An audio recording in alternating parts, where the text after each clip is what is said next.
bem-vindos a mais uma aula, né? Estamos iniciando o nosso semestre, iniciando o nosso terceiro bimestre.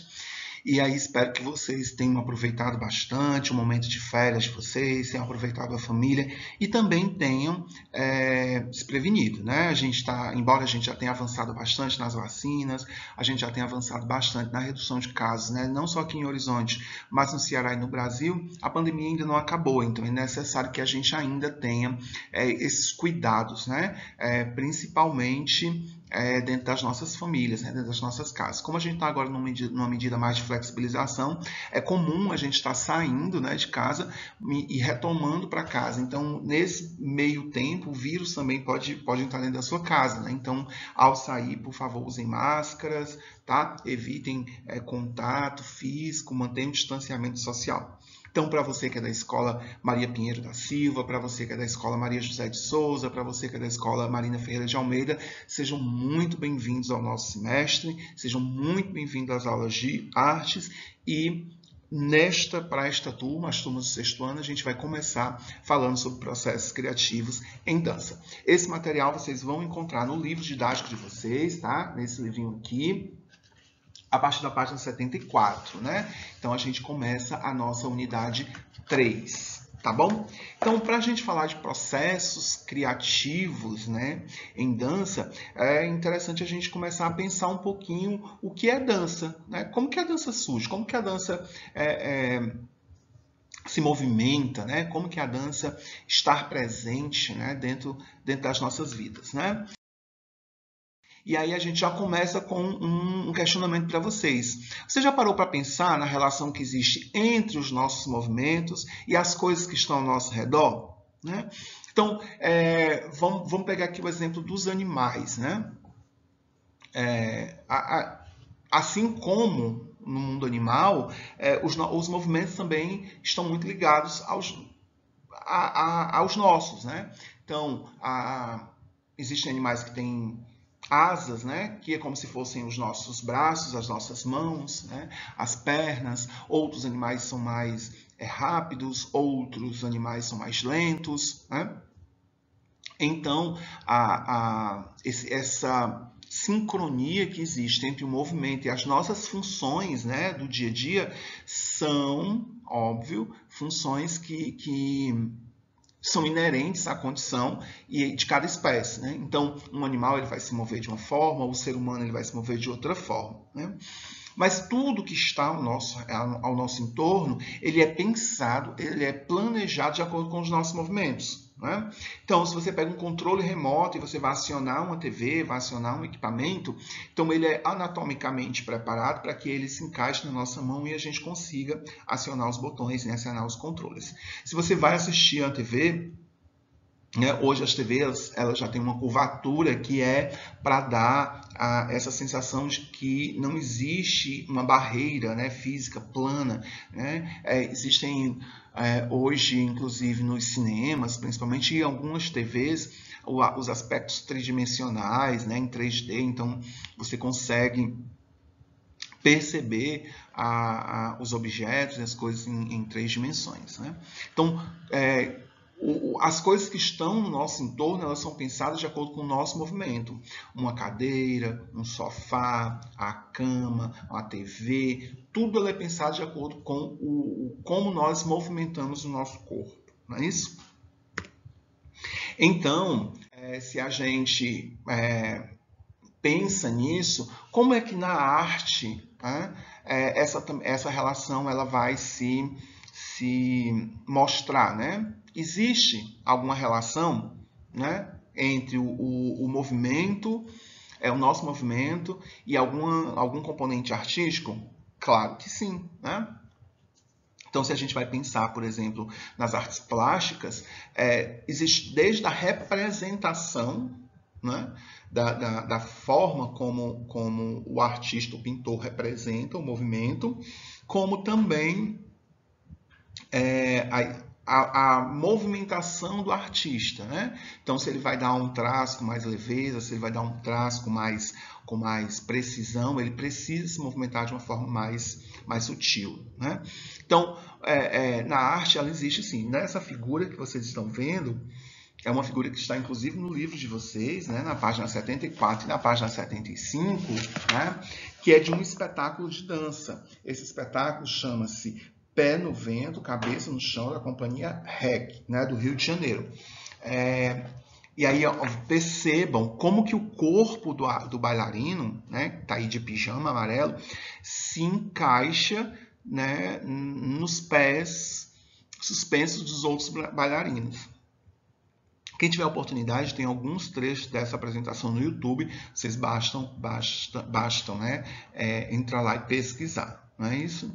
Então, quando a gente vai pensar, né, nesses movimentos, a gente necessariamente precisa pensar como que isso está inserido dentro do nosso dia a dia.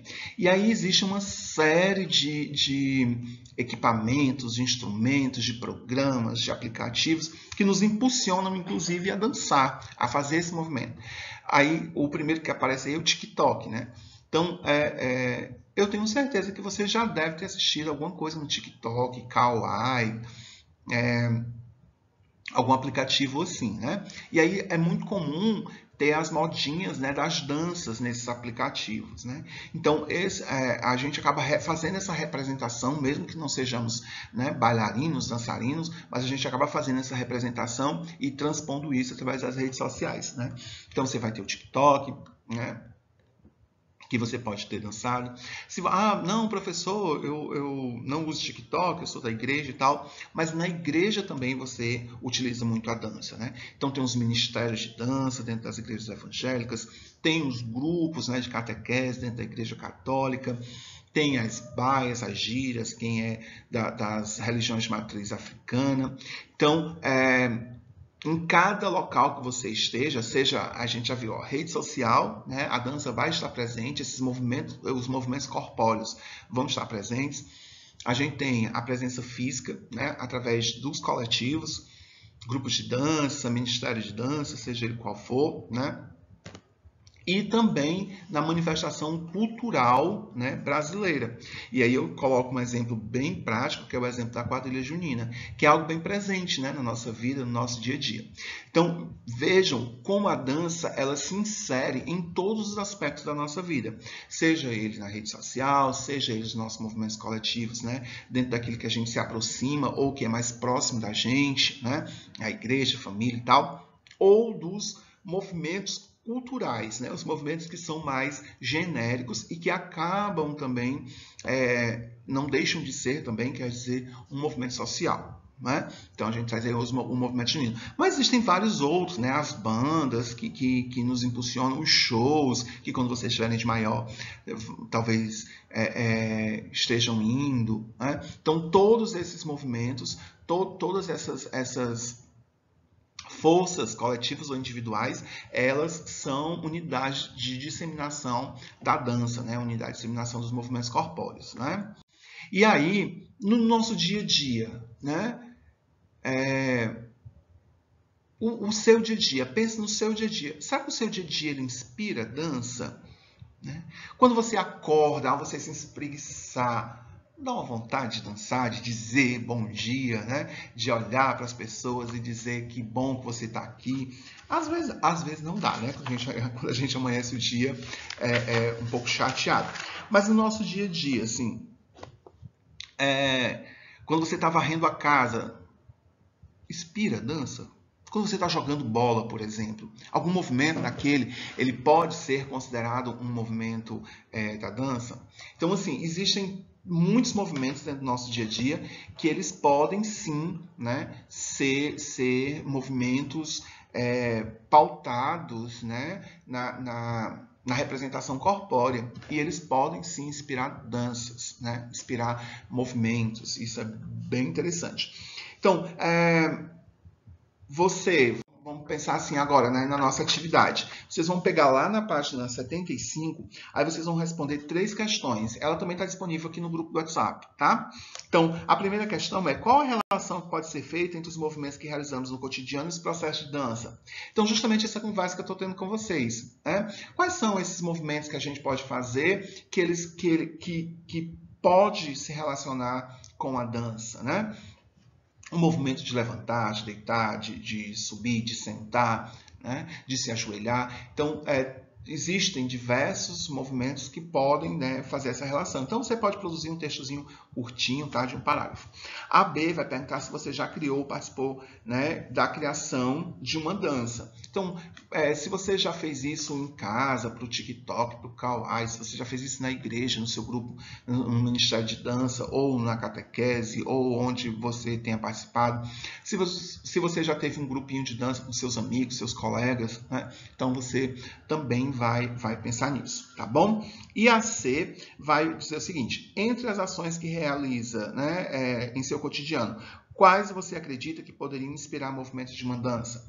Então, imagina assim, se você fosse um coreógrafo agora e fosse pensar numa dança a partir dos seus movimentos cotidianos, né? Qual era o momento do seu cotidiano que poderia inspirar uma dança? Professor, é varrer a casa. Por quê? Porque a gente movimenta o braço e vai para cima, vai para baixo. Tranquilo. Então, eu quero que vocês se expressem da melhor forma possível e coloquem isso no papel, tá bom? Vocês vão responder essas questões, tá? Não precisa copiar o enunciado das questões, vão escrever no caderno de vocês e me mandar via WhatsApp, tá bom? Vocês vão precisar mandar isso até amanhã, às 17 horas, tá certo? Não deixem de mandar até amanhã, porque atrapalha o nosso processo de correção, de fluxo, tá bom? Então, o nosso conteúdo de hoje era esse para a gente trabalhar. Vocês leiam na página 74, 75. É bem curtinho e qualquer dúvida eu estou aqui à disposição de vocês para esclarecer, tá bom? Dentro daqueles nossos horários já combinados. São os mesmos horários, segunda a sexta, de 7 às 11 e de 1 às 5 da tarde, tá bom? Então, boa atividade para vocês, bom desempenho e até a nossa próxima aula. Tchau, tchau!